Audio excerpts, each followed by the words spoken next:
this is an iHeart podcast. Guaranteed human.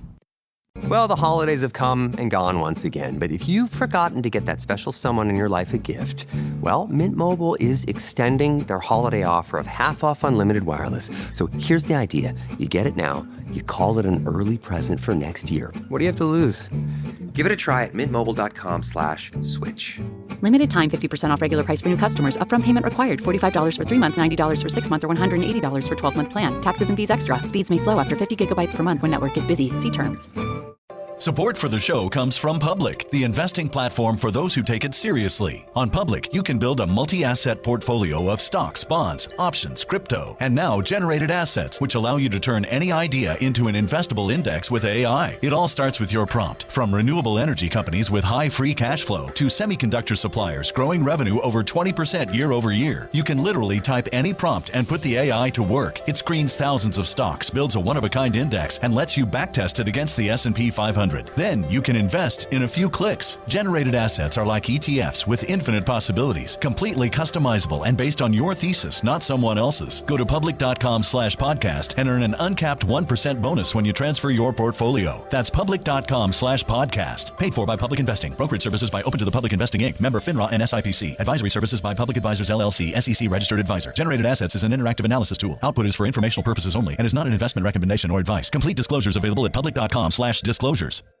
This Sunday, iHeartRadio brings you live to Levi's Stadium in Santa Clara for the Super Bowl 60 tailgate concert, presented by NetApp. It's the ultimate pregame party, featuring an exclusive performance from Teddy Swims.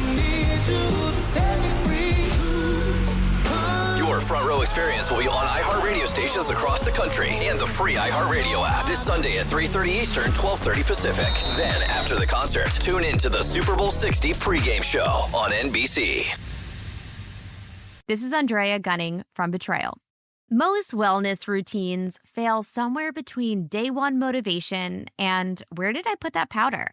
That's where Grunes comes in. Grunes packs over 20 vitamins and minerals, greens, and prebiotics into a snack pack of tiny, delicious gummies. No powders, no pills. Just a simple way to support your gut health, beauty, energy, immunity, recovery, and cognition. Plus, the ingredients in Grunes are backed by over 35,000 research publications. It's a convenient, comprehensive formula designed for real life. Get up to 52% off with the code BETRAYAL at Grunes.co. That's code BETRAYAL at GRUNS.co. Why have I asked my HVAC guy I found on Angie.com to change my grandpa's trachea tube? Because I was so amazed by how quickly he replaced our air ducts. I knew I could trust him to change Pop-Pop's tube while I was on vacation. Make it quick, young man. Aw, see? Pop-Pop trusts you. I think we should call a doctor. Connecting homeowners with skilled pros for over 30 years. Angie, the one you trust to find the ones you trust. Find pros for all your home projects at Angie.com.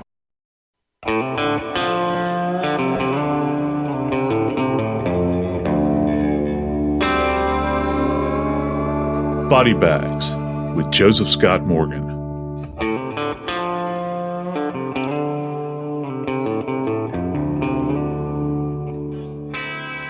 So we finally have an answer. Gabby Petito's cause of death. We've been waiting, and finally that day has arrived. The coroner out in Wyoming has let us peek inside what they found, at least in the early moments of the investigation. Still more to be determined, but today we want to explore those findings and do a deep dive into what brought about the death of Gabby Petito. I'm Joe Scott Morgan, and this is Body Bags. Joining me today is Jackie Howard, executive producer of Crime Stories with Nancy Grace. Jackie, what do we know about the case at this point? Joe, as you mentioned, we do know that Gabby Petito was strangled to death. The coroner came out and made his announcement yesterday. And then we found out more information last night. The coroner released a little more information during an interview, and he said that it was manual strangulation with throttling. And I'll have to tell you, I thought to myself, I can't wait till Joe Scott Morgan can explain to me what throttling is. What does that mean, Joe? This puts this at a completely different level, Jackie. You know, we early on, when we first got the information that it was a strangulation death, that opens up the door to, well, there's a variety of different types of strangulation. You've got ligature strangulation. You've got something that's called mechanical strangulation, and those two can be confused sometimes. And then you have this area that's called throttling. And throttling actually means, Jackie, that an individual takes their bare hands, and generally it's both hands, places them around the neck, and then begins to squeeze. That's where the manual comes in. That means that there's no other object involved, no other tool. You think about a ligature strangulation where you could use a belt or a scarf or a piece of rope or even a wire, but not in this case. We're talking about the coroner saw and the forensic pathologist saw at the autopsy. They saw evidence that someone had literally taken their hands and wrapped them around Gabby Petito's neck and literally squeezed the life out of her little body. You know, I think that most people believe that with decomposition, she had been down for, I don't know, the coroner said yesterday in his presser, 3 to 4 weeks, and he wouldn't put a finer point on that. I think that most people think with decomposition that we're not going to be able to find any evidence at autopsy of any kind of trauma, and that's just not true. Because if you think about this, everybody at home, I want you to look at the surface area of the palms of your hands just for a second. Look at them and consider them. Think about squeezing an orange or an apple in your hands and how much force you can exert. Now, you take both hands and you place them over that orange or that apple and you squeeze. And that compression that's taking place there, it's going to, in cases of apples, if you do that, for instance, it's going to leave a bruise, isn't it? It's going to soften that surface. You can kind of take that and apply that to the human body. As pressure is directly applied with both hands, little areas of hemorrhage begin. And we're not just talking innocuous little areas like petechiae, pinprick. We're talking about dime size, quarter size, and then they begin to expand. And as that pressure continues, more vessels burst. And if you think about the underlying soft tissue, the muscle tissue, everything that indwells that neck, that hemorrhage expands and begins to envelop that area. And you can, in some cases, you can actually see external markings of fingers on people's throats. And that extends even below the surface. You can actually make out these specific areas of hemorrhage. The damage would have been extensive, Jackie, extensive. So, Joe, that tells me, if I can be logical for just a second, that tells me that Gabby's body was not skeletonized so that there was enough tissue left for the coroner to be able to see what you're talking about. Jackie, that is a fantastic point. And let's step back just for a second. Think about what happened that day that the autopsy was done. That afternoon, the coroner came out and made a statement about the manner of death. Remember, we were talking about the manner of death, and I've talked about how there are 5. And they came out specifically that day without any further testing and said, we've got a manner. We've got a manner in this case, and we're calling it homicide. And just so our listeners understand, in its purest sense, when you define that word homicide, it literally translates into death at the hands of another. It's very clinical. It's very straightforward. So when they did her postmortem examination, they saw something in that autopsy room. They saw something at the table as they surrounded her body. As they began to thoroughly examine her body, they saw extensive trauma. It would be so glaring because, we have to factor in this idea of decomposition. So even though she had been down 3 to 4 weeks, when they began to examine what remained of Gabby, it was so striking. It was so absolutely striking that they could definitively walk out of that room and say that the manner of death was homicide. Now, you say, well, you know what? It's kind of counterintuitive to what we do in medical legal death investigation, because many times we'll have a cause of death, like gunshot wound, for instance, and we don't have a manner because they don't know if it was accidental discharge. They don't know if it was a homicidal event. They don't know if it was suicide or maybe even undetermined. It happened in reverse in this case. And that's what, from a medical legal forensic standpoint, what makes this so unique. They were actually able to say that the manner was, in fact, homicide. And now they've reached the point through all of their analysis and consultations, when they came up with this determination that this was a manual strangulation, and not just a manual strangulation, but a throttling.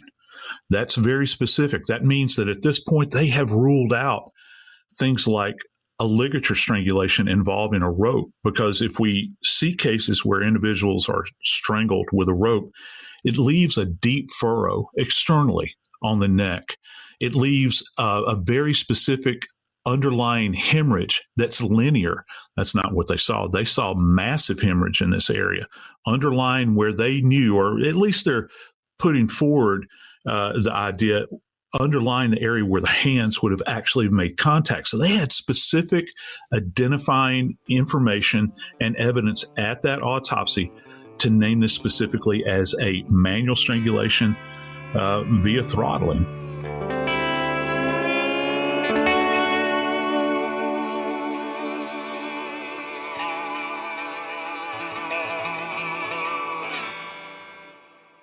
Support for the show comes from Public, the investing platform for those who take it seriously. On Public, you can build a multi-asset portfolio of stocks, bonds, options, crypto, and now generated assets, which allow you to turn any idea into an investable index with AI. It all starts with your prompt. From renewable energy companies with high free cash flow to semiconductor suppliers growing revenue over 20% year over year, you can literally type any prompt and put the AI to work. It screens thousands of stocks, builds a one-of-a-kind index, and lets you backtest it against the S&P 500. Then you can invest in a few clicks. Generated assets are like ETFs with infinite possibilities, completely customizable and based on your thesis, not someone else's. Go to public.com/podcast and earn an uncapped 1% bonus when you transfer your portfolio. That's public.com/podcast. Paid for by Public Investing. Brokerage services by Open to the Public Investing Inc. Member FINRA and SIPC. Advisory services by Public Advisors LLC. SEC registered advisor. Generated assets is an interactive analysis tool. Output is for informational purposes only and is not an investment recommendation or advice. Complete disclosures available at public.com/disclosures.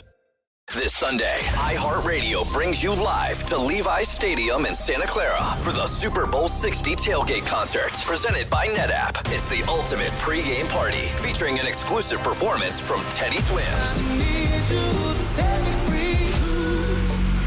Your front row experience will be on iHeartRadio stations across the country and the free iHeartRadio app this Sunday at 3:30 Eastern, 12:30 Pacific. Then, after the concert, tune in to the Super Bowl 60 pregame show on NBC.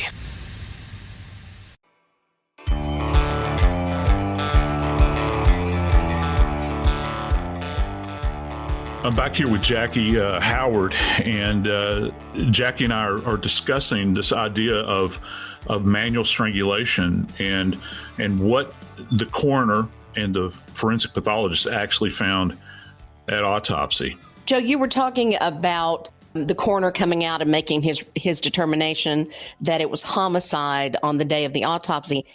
The coroner came out quickly, so he saw what you've been explaining to us very quickly. Yeah, he did. And just, I don't know, I've used the analogy.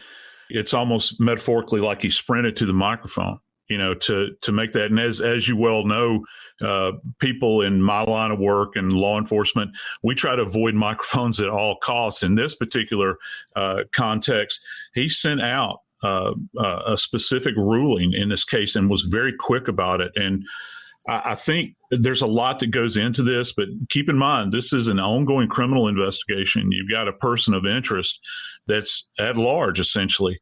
And they wanted to frame this early on and say that this is, in fact, a homicide. We need to be aware. This situation is urgent. There's no doubt. There's no equivocation here. This is a homicidal event. And we need to begin to put the pieces together, first off, so that we can understand what happened to Gabby, but also so that we can enforce the urgency as it applies to tracking down Brian Laundrie and asking him for some very specific questions about what they're finding at the autopsy and forensically. You were explaining to us about the throttling, but describe for me, Joe, what it could have been. Obviously, we don't know exactly. We weren't in the autopsy room, but what could it have been that he saw? Would he have seen actual finger marks if there was tissue? Was it bruising? I mean, what would he have seen to say this is throttling? Yeah, you can see in some cases relative to contusions, which is just a fancy $10 word for bruise. You can actually see patterns that resemble, finger marks or handprints. Can you say it definitively that, like we like to say 100% scientific certainty on the stand that this is in fact a fingerprint or a hand mark and it's tied direct? No, you can't say that. But you can say that it looks very similar. You can say it's consistent with, which is a term that's used a lot in forensic science as it applies to the courts. Now, some of the other things that they would have noticed at the autopsy, we can't just focus mainly on the underlying hemorrhage, which, we don't know because he hasn't said anything. It could be compromised to a certain degree by decomposition, but here's something that probably is not when we begin to think about this.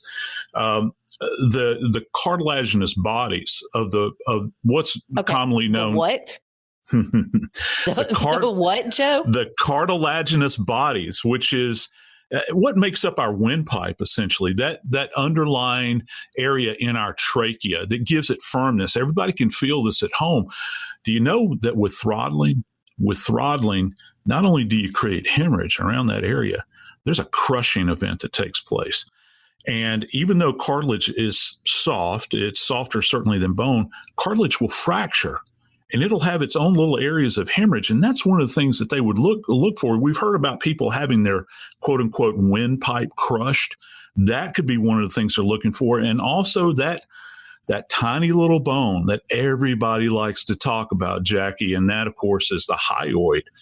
It sits way, way up in the neck, Jackie. I mean, way up. And it's a anatomical oddity in the rest of the human body because the hyoid bone is actually the only bone that is not articulated or connected to another bone in the human body. Its sole purpose is to anchor the tongue. It holds the tongue in place. And if folks at home will just think about a horseshoe, that's kind of how it's shaped.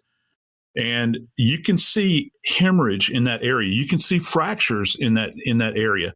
And because it's so hard to get to, you rarely see it associated with anything other than manual strangulation. That means direct pressure applied, and it's eventually fractured or cracked. And that would be something that would not compromise. It wouldn't compromise that manifestation. It's the tissue around it. We're talking about bone. So it's not going to be compromised by decomposition or the breakdown of soft tissue. That's not the case. It will remain present. It will remain visible. It will remain in a position where it can be examined, not just in place, or like fancy word we say in forensic pathology, in situ, which means in place, but it can be removed. And it can be examined by holding it in the hand. It can be examined microscopically, Jackie, and it can also, and this is key, can also be retained. So if you find a fractured hyoid, the practice generally is to take it out, you put it in preservative, and you save it. And you know what they do with that? I've actually seen this happen in court. They'll take an intact hyoid and they will physically bring that into the courtroom and present it as evidence. And boy, you talk about something powerful, because that's the essence of the individual. That's part of their body. And if that's brought into a courtroom and they have a fractured hyoid, that's something that they can demonstrate and something the jury can really latch on to. Joe, let's talk a little bit about the actual act of strangulation. Most people do not know, and of course I don't know either, thankfully, how much actual pressure it takes to strangle someone, how long it takes to strangle someone. Walk us through this. I mean, what would have been happening at that time that Gabby was dying? Oh, my gosh. It's a complete and total horror show. is what it comes down to. And with manual strangulation and specifically throttling, let's kind of paint a picture here. In kind of the classic context, when you're talking about the relationship between the perpetrator and the victim certainly can be standing, okay? But if we think about the interior of that van, it's impossible to stand in that van for any protracted period of time. Generally, what happens is that a perpetrator will get on top of an individual. Now, they can do this from the rear or from the front, but classically, you think about the front, and here's the really chilling dynamic about this. And keep in mind, this is a very personal event. This is intimate. This is as intimate as it can get in homicide. When an individual is being throttled, in many cases, they are staring. They are staring the perpetrator, their killer, in the eye.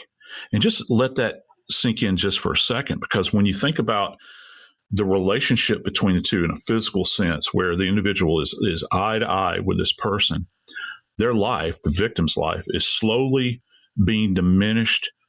All of the air supply is being cut off. The blood supply is being cut off, because not only are you potentially crushing the windpipe, which really doesn't take that many pounds of pressure, particularly in someone as diminutive and small and tiny as Gabby, you're also clamping down on these major vessels that run through the neck. And all of us have heard about these vessels. We've got the jugular vein, which is the return from the brain of blood. And we've also got the carotid, which is taking oxygenated blood to the brain. Remember, the brain, the head, is the most vascular area in the body. What that means is that area of the body requires more oxygenated blood than probably any other area of the human body, because the brain just eats energy. It requires a tremendous amount of oxygen. So it's not just about breaking the cartilage in the neck. It's not about fracturing the hyoid in and of itself. It's not about specifically leaving hemorrhage behind in the soft tissues. It also has to do with a deprivation of oxygen. That's the real killer here. You know, I mean, you can have hemorrhage. Wait a minute, Joe. Deprivation of oxygen. Everybody knows that, you know, every kid on the planet has tried to hold their breath till they pass out. Right. So explain to me that difference. I mean, if she passed out and someone, whoever was strangling her, let go, would she automatically start breathing, or do you have to hold someone? You know, I mean, how long is this process? Some people have opined or put out the opinion that it can take up to 5 minutes in order to manually strangle somebody. But I got to tell you, Jackie, with a manual strangulation, you've got, we would assume, a male perpetrator, potentially powerful, big hands, hovering over a very diminutive young lady who is, let's face it, is slight in build, a kind of a fragile, very tiny neck. It really doesn't take that long. There's not that, it's not like a big bodybuilder that might have a gigantic neck where you have to make your way through a lot of soft tissue. If you look at those images of Gabby, and she's so beautiful, you know, you take a look at her and she's smiling. I want people from now on to pay attention to her neck, to take a look at it and see how delicate it is. And there's not much to it. It's supporting her head, you know, and it just kind of rises up off of her shoulders, and it's very, very slight in build. So it would not have taken a tremendous amount of pressure applied externally in order to diminish her blood supply, which is carrying oxygen, and also her ability to uptake oxygen. That means inhalate, where we take in a breath, and then exhalate, where we're forcing breath out. All of these processes are interconnected, Jackie. It's part of our metabolism. It's how we work. So when you introduce a throttling event into this, you completely disrupt everything that's going on with her ability to thrive and live. You're shutting down her lungs, you're shutting down her blood flow, and also you're shutting down her brain's ability to function in a normal manner. All those little synapses that are firing all of the time, they're sending messages throughout the body, whether it's stuff that is conscious, maybe looking in a particular direction, moving our hands, or when it comes down to what's called our primal brain, our autonomic nervous system, which is actually telling, without us knowing, it's telling our heart to beat and our lungs to take up oxygen, that's being compromised. So all of that is essentially leaving her body during this period of time. And it really paints a chilling picture. I don't think that she had a chance in this particular case.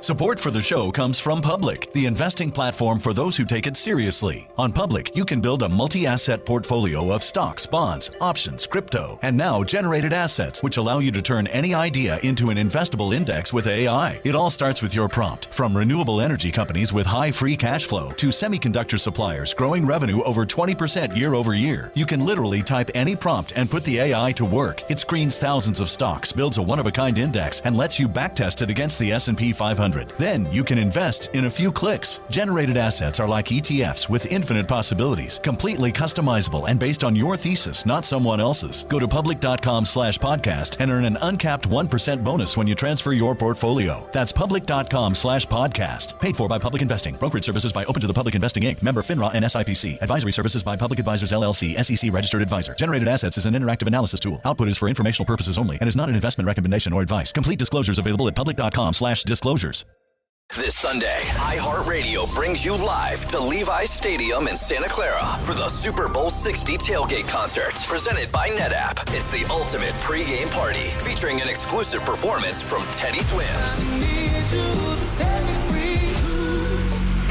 Your front row experience will be on iHeartRadio stations across the country and the free iHeartRadio app this Sunday at 3:30 Eastern, 12:30 Pacific. Then, after the concert, tune in to the Super Bowl 60 pregame show on NBC.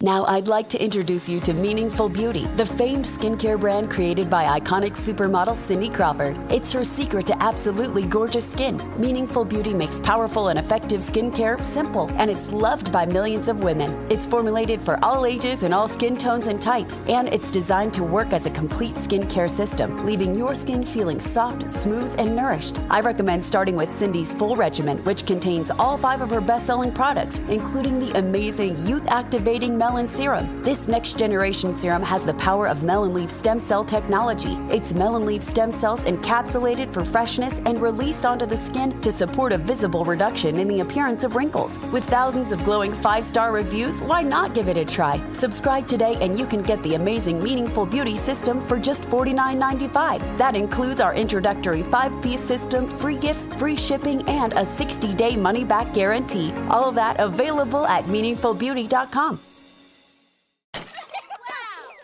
Why have we asked our contractor we found on Angie.com to be our kids' legal guardian? Because he took such good care when redoing our basement that we knew we could trust him to care for our kids, all 8 of them, should something happen to us. Are you my dad now? No, sorry, I do basements. Connecting homeowners with skilled pros for over 30 years. Angie, the one you trust to find the ones you trust. Find pros for all your home projects at Angie.com. Well, the holidays have come and gone once again, but if you've forgotten to get that special someone in your life a gift, well, Mint Mobile is extending their holiday offer of half off unlimited wireless. So here's the idea. You get it now, you call it an early present for next year. What do you have to lose? Give it a try at mintmobile.com/switch. Limited time 50% off regular price for new customers. Upfront payment required. $45 for 3 months, $90 for 6 months, or $180 for 12-month plan. Taxes and fees extra. Speeds may slow after 50 gigabytes per month when network is busy. See terms.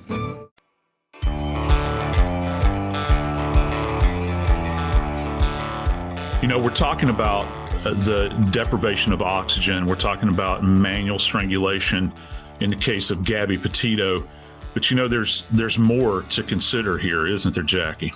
There is, Joe, and I'm so glad that you brought that up. You mentioned early on that in photos that you saw of Gabby when she was sand surfing, bruising on her back. Then we have the incident in Moab where Gabby and Brian were stopped by the police, and she mentioned that he grabbed her face, and the officer asked her about a scratch on her face and some bruising on her shoulder. Gabby said she didn't really know. She didn't mention any type of physical abuse by Brian, but you noticed that. So what would the autopsy or the coroner have been able to see? Yeah, let's back up 1 second, Jackie. I got to tell you that, remember what that 911 caller said. That individual said, there's a man out here in the street, and I'm paraphrasing, there's a man out here in the street that is slapping a young woman. Okay, and this is in broad daylight. Think about what that means. That means that an individual has the gall to, in public, in the light of day, in plain view, to beat up a little girl. That's what it comes down to. And so as an investigator, what I'm going to begin to think about is there some kind of evidence of ongoing abuse? And you're very right. When I saw those screenshots of them sand surfing out there in Colorado, one of the things that I noticed, and I can't take full credit for this because somebody had pointed it out to me, but I began to take a look at that, and you can see on the exposed surface of her right shoulder that there appears to be some kind of faint demarcation right there that is about, I don't know, to me it looked like it was about the size of a quarter, and there are multiple of these, multiple. So as an investigator, I have to ask this question. Is that evidence that she has been contacted or struck by something? Or is there evidence that maybe her equilibrium wasn't that great and she had fallen over and landed on her shoulder? So at the autopsy, what we would do with that information, if in fact they had this information at the time relative to her being knocked around, would they put that in context and examine the totality of her body? The problem is this. The coroner has stated that she was down 3 to 4 weeks. Now, there's all kinds of things that go into this. But just suffice it to say that the body begins to break down. It's a natural process. And the tissue, the soft tissue, the skin, the underlying connective tissue, and certainly the muscle begin to deteriorate. And at just like a microscopic level and at a cellular level, it begins to break down. The body is actually kind of, in a weird way, is kind of ingesting itself. And so as that happens, there are all these little things that we refer to as decompositional artifact. And what that means is that the body begins to manifest dark areas. It begins to kind of eradicate anything else that was there. The trick is for these forensic scientists, were they able to differentiate between decompositional artifact, changes after death, and any kind of pre-existing trauma she may have sustained prior to the death event? Was there evidence of things that were there and had begun to heal? Let's think about this just for a second. All of us have had some kind of bruise in our life. If you've got kids, they'll come bounding through the door, and you'll ask them as a parent, where'd you get that bruise and that sort of thing. And they'll give you some kind of reason for it.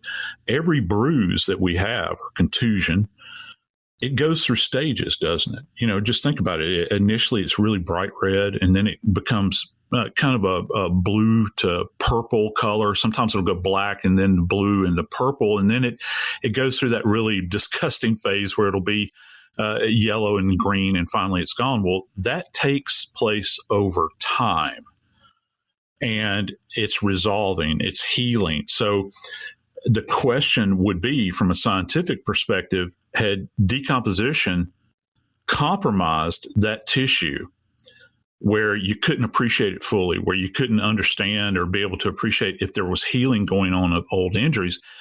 And to boot, you have to also factor in what's referred to as a perimortem event. Perimortem means in the throes of. So the perimortem event in this case would be the trauma that was being inflicted upon Gabby's delicate little neck during her death event. as the life was being squeezed out of her, you've got new hemorrhage that's being created.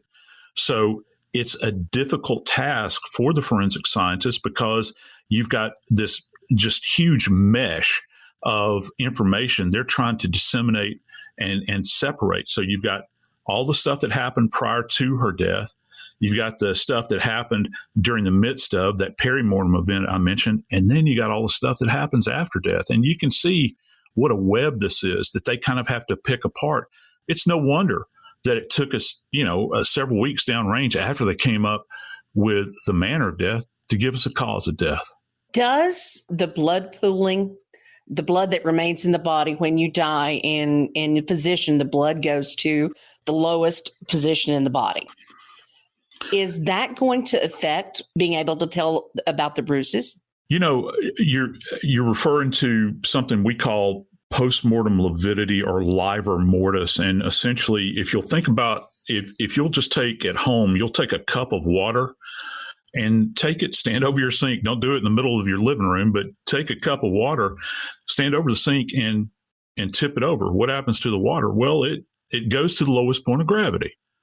Blood is no different. Okay. Any fluid that you have in your body after death, remember, your blood's no longer circulating. So it is going to seek the lowest point of gravity. And I don't know this for a fact, but let's just assume that Gabby's body was laying in a supine position, which means her back was contacting the ground. After she's placed in that position, the blood in her body would seek that lowest point of gravity and would go to her back, wherever her body is contacting the ground, because gravity is pulling it there. Gravity is a constant force in our universe. And so it will darken the skin. That's one of the things that we look at. It's one of the reasons that people refer to it as postmortem lividity. How many of you guys have ever heard the term, you're not just angry? People will say, I'm livid. Well, the reason they say they're livid is that there's color change in your face. You ever seen somebody get so angry their face turns red or purple? I've seen it. And so that applies to postmortem lividity. There's color changes and they stay there. They stay fixed. So you superimpose that over any kind of bruising that was there. Coupled with that, it even makes it more difficult to appreciate any kind of pre-existing trauma. And when we begin to think about that area on her right shoulder that we had mentioned, if she's laying face up, that could potentially be compromised as well because of the postmortem lividity where the blood is settling into that area. Gravity is drawing it down. I'm Joseph Scott Morgan, and this is Body Bags.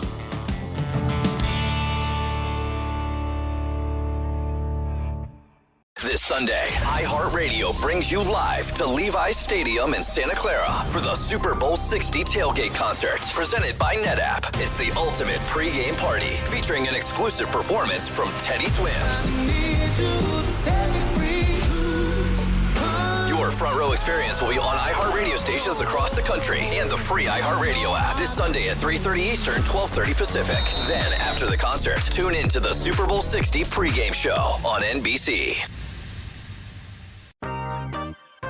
Janice Torres here. And I'm Austin Hankwitz. We host the podcast Mind the Business, Small Business Success Stories, produced by Ruby Studio in partnership with Intuit QuickBooks. We're back for season 4 to talk to some incredible small business owners. The big thing about working in tech is that it's ever evolving, ever changing. Everyone's a rookie. That's how fast the industry is changing. So what I'm really excited about is to be part of that change.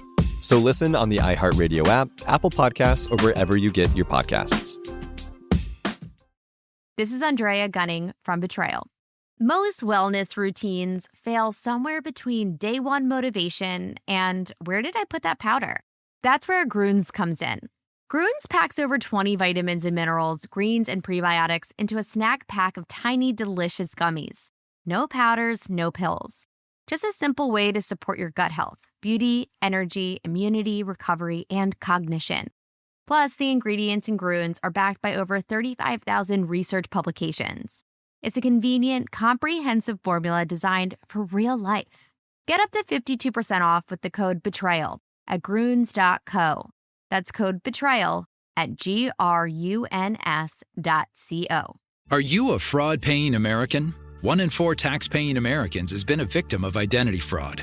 With LifeLock, if your identity is stolen, they fix it, guaranteed, or your money back. Last year, billions in refunds were stolen. Could be from your salary, overtime, or second job. Gone. But this year, you don't need to stay a victim, because this tax season, fraud-paying American is something no American should have to claim. Save up to 40% your first year. Visit lifelock.com/iHeart. Terms apply. Owning a home is full of surprises. Some wonderful, some not so much. And when something breaks, it can feel like the whole day unravels. That's why HomeServe exists. For as little as $4.99 a month, you'll always have someone to call. A trusted professional ready to help, bringing peace of mind to 4.5 million homeowners nationwide. For plans starting at just $4.99 a month, go to homeserve.com. That's homeserve.com. Not available everywhere. Most plans range between $4.99 to $11.99 a month your first year. Terms apply on covered repairs. This is an iHeart podcast. Guaranteed Human.